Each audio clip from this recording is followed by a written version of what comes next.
Welcome to the weekly podcast of First United Methodist Church in Costa Mesa, California. Founded in 1912, the church gathers on Sundays at 10 a.m., and we invite you to join us anytime. For more information, visit our website, costamesafirst.umc.com, or connect with us on Facebook, Instagram, or Twitter.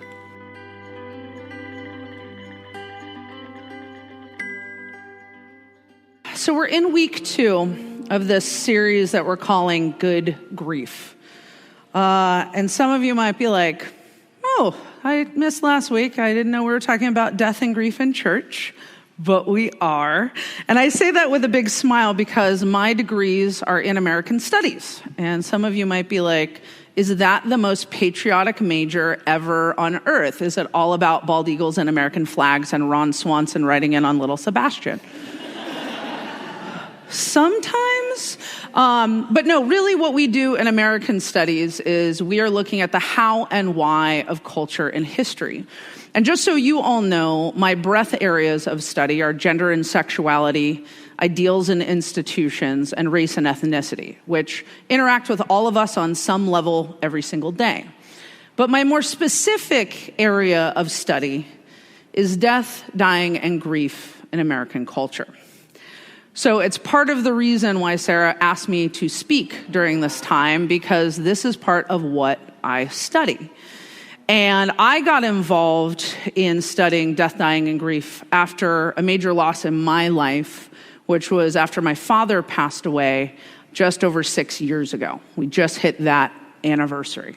And for those of you who have had great loss, those anniversaries are in your head very clearly.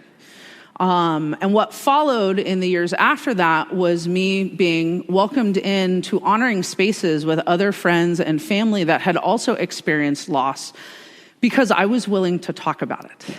And so that's part of the reason that we are talking about it today. And we're going to talk a little bit about perspective. We're going to talk about Naomi and Orpah and Ruth in the book of Ruth, in this part of Ruth, which a lot of times from what I'm gathering gets kind of skimmed over. And the reason why it gets skimmed over is because the story that a lot of people focus on in Ruth is the story of what happens with Ruth when she meets Boaz after going with her mother-in-law in this what they call a kinsman redeemer story. And Boaz becomes the kinsman redeemer who ends up marrying Ruth and kind of saving Naomi from these lives of widowdom and kind of social outcast. So we have to look at perspectives, right? Who wrote the book of Ruth? The prophet Samuel. And the reason that I bring that up, not that I'm going to go into some deep dive on Samuel, because I am not. That is not my training, everybody. But we want to talk about perspective. Because in this, Samuel very clearly lays out, like, Naomi's husband died. And then her 2 sons got married. And then they died. That's a lot of loss in what some scholars believe is a very short amount of time. To lose your husband is one, or your partner or your spouse is its own incredible loss. But then to lose your 2 sons, and some scholars believe that her 2 sons didn't just die but were killed because of the women that they married, which adds an entire another layer to this loss and this grief, because it's not, oh, they just died of natural causes, or, oh, there was an accident. Some scholars believe that they were killed for who they married. But Samuel doesn't get into all of that. He just says, oh, they died. And it's not because Samuel's trying to do any disservice to Naomi or Orpah or Ruth. It's because he wasn't there. This is not a child telling a story of his parents. This is not a grandchild telling the story. This is someone who is removed. And while he was a prophet, he is removed from this. And so we have to think about perspective. And we have to think about when narratives are written and stories are written, the narrator has the power.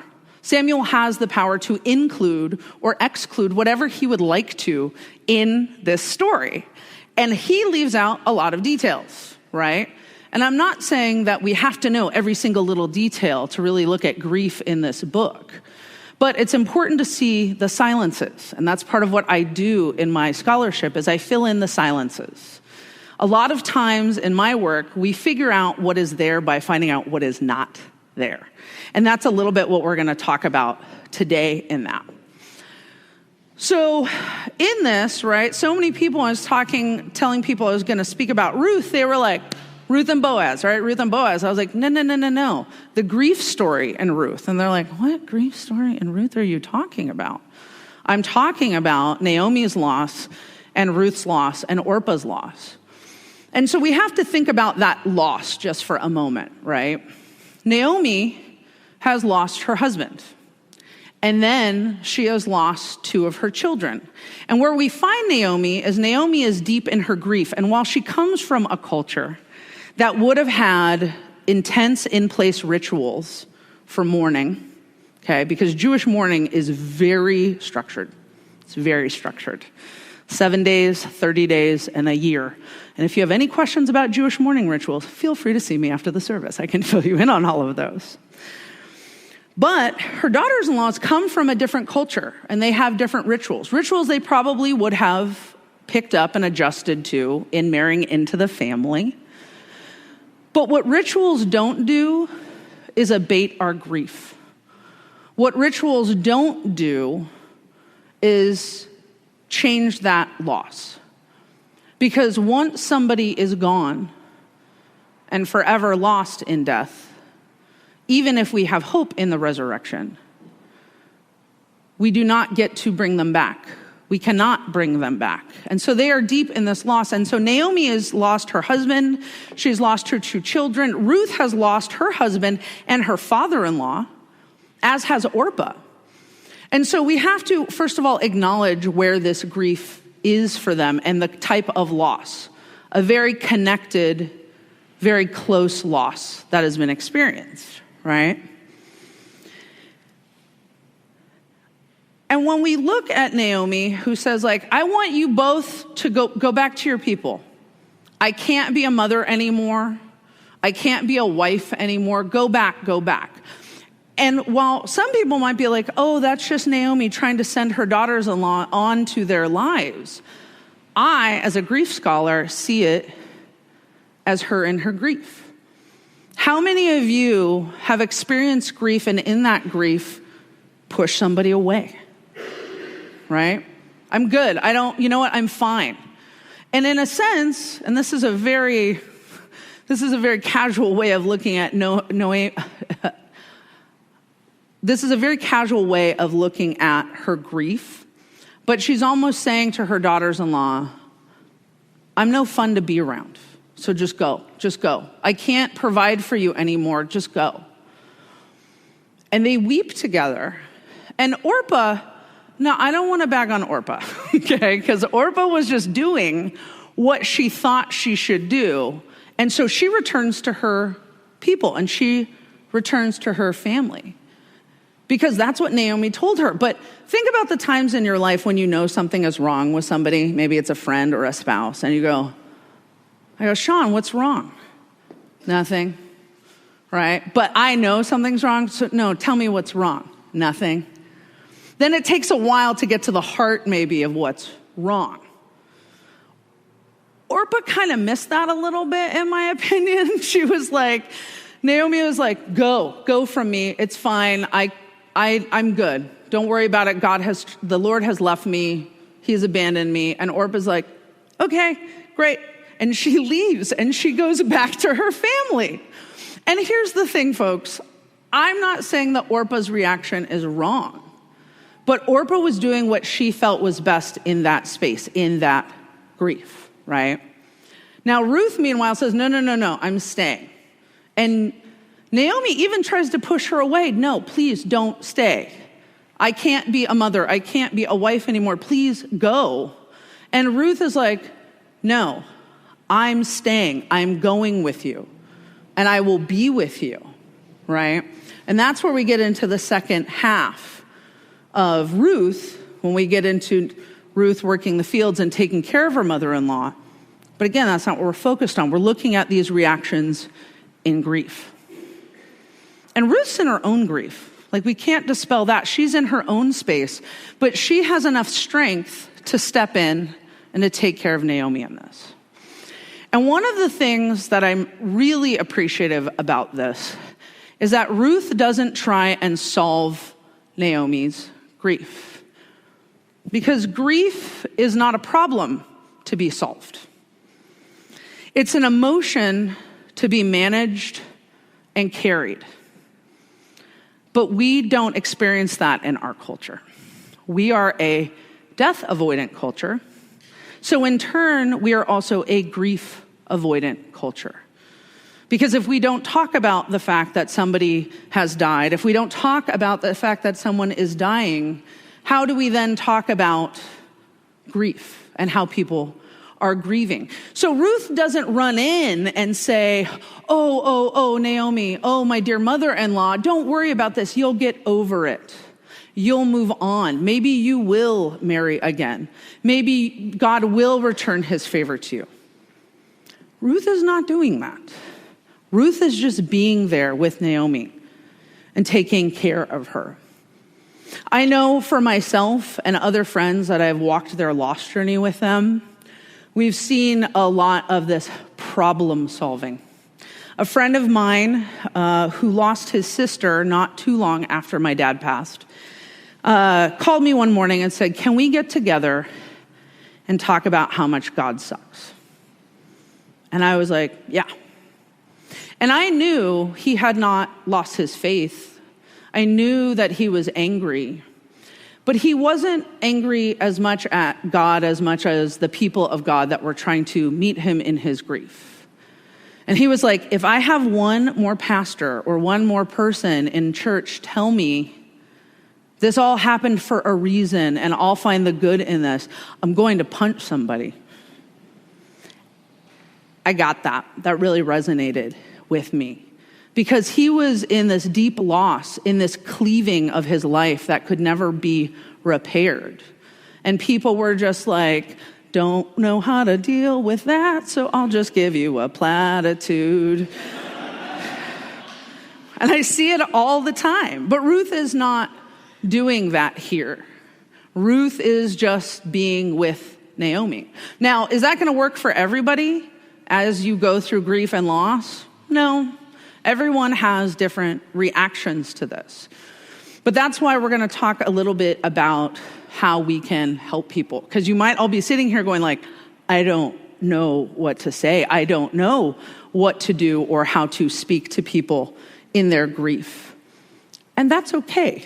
You don't have to. But that's why we're going to talk about a few things about how can you help people in their grief. One of the first things I would recommend to everybody here is ask questions. Don't assume, right? So Ruth made a call that she was going to go with Naomi, but I'm sure in that she asked Naomi about what she needed. So things like, what can I do for you? What do you need help with? Do you need me to get rid of people out of your house? Do you need me to field phone calls for you? Handle Facebook or social media for you? What do you need? Ask questions. And sometimes those in grief don't know. Sometimes they don't know. And that's okay. But don't be afraid to ask those questions. The second one is really important, and I believe Sarah touched on it a little bit this past week, but I will bring it up again. Please don't brightside the loss. When Sean and I went through our miscarriage at the end of 2017, which was an incredible loss to us, I cannot tell you how many times people told me things like, at least you can get pregnant. This means that everything's working. You'll be able to get pregnant again. Whew. Let me tell you, friends, those things did not help. They did not help. And I think we see this a lot in the church community too, as I was mentioning about my friend, with things like you will move on. You will find new purpose. It will get better. But with people who especially are in early loss, because there are differences in that early grief stage versus, say, later grief, because again, grief is not a problem to be solved. But they are sitting there going, please don't brightside this. because my partner, my friend, my brother, my sister, this person I valued so much is no longer here. And nothing you can say about how good it might be will help that. So don't bright side the loss. Don't get into a grief competition. And you might be like, what do you mean? Is there like a weird grief Olympics? Anybody who's been on social media knows that there's this kind of competition that happens, right? When something terrible happens, it's like, here's a terrible thing that happened. Well, that thing's not as terrible as this thing over here, right? My grief is so much more than your grief. Your grief is only this. Your grief is not this over here. Don't get into a grief competition. I trust that those of you in here wouldn't do that, but I point it out so that you can also recognize if somebody is getting into that with you. Because you also, as someone who is in grief, can say, I don't need to continue this conversation with you at this point. Because you can take care of yourself in that and walk away. Next,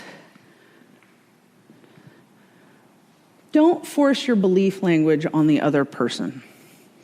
And I know you're like, but Darcy, we're in a church and you are preaching in a church on a Sunday morning. Don't we have a belief language? We do. We totally do. But I learned this lesson a lot with my dad because my dad had some challenges when it came to being in church. Our church he could have sat in because there's no Corpus Christi on the wall. He could have sat in our church because Sarah doesn't wear a robe on Sundays. Because what most people didn't know about my father is that he had suffered sexual abuse at the hands of priests as a child in the Anglican Church in England. So for him, all of those things were triggers. He and God had a really good relationship. He talked to God all the time. But he couldn't be in those types of churches because the trappings were too much for him. And at the end of his life, he started talking about things like him going on his big journey. That's what he kept saying. I'm going on my big journey. That's where I'm going next. I'm going on my big journey. And that's not my faith language. But you know what? I respected it. And I said, all right, Dad, you're going on your big journey. The ironic part is when they came and took him away, he left in a Honda Odyssey, which I thought was very funny. It's a dark thing, but it was very funny to me because here he was going on his big journey as he was leaving one life and transitioning into the next. But we had neighbors across the street from them that kept trying to convert him at the end of his life. And it did not go well for them because my dad was a really surly Englishman. Sean has some stories about that you can ask him after service if you want to know. But just be really careful about your faith language around people and loss because they may not be believing the same way you do. And we just want to make sure we're respecting their space in that because we can bring God into people's lives in so many ways. And sometimes it's just giving them space to have their own faith language. Also, it's totally okay to not know what to say. When my friend lost his wife very suddenly from a random undiagnosed heart issue, she was 47. They had a 9-year-old. I did not know what to say. I didn't. There was nothing I could say that was going to make that space any better at the time. So I tried to ask questions. I tried to be there as best I could, but I also was very honest and I don't know what to say. And that's okay too. Because again, and I come back to this, grief is not a problem to be solved. It is an emotion to be managed and carried. And I come back to this because there is this idea out there through clergy, through therapists, through all these things, that if you are in grief past 6 months, something is wrong. You're supposed to be over it, get over it, be done with it. But we don't get over those who touch our lives, who are important in our lives, because they've shaped us. and they continue to shape us. So there's no real getting over it. It's just something we carry. And on some days, it's great and it's easy and you laugh and you think, oh my gosh, he or she would have loved that. Oh my gosh. And then there's other times a commercial will bring you to tears. And there's nothing wrong in any of it.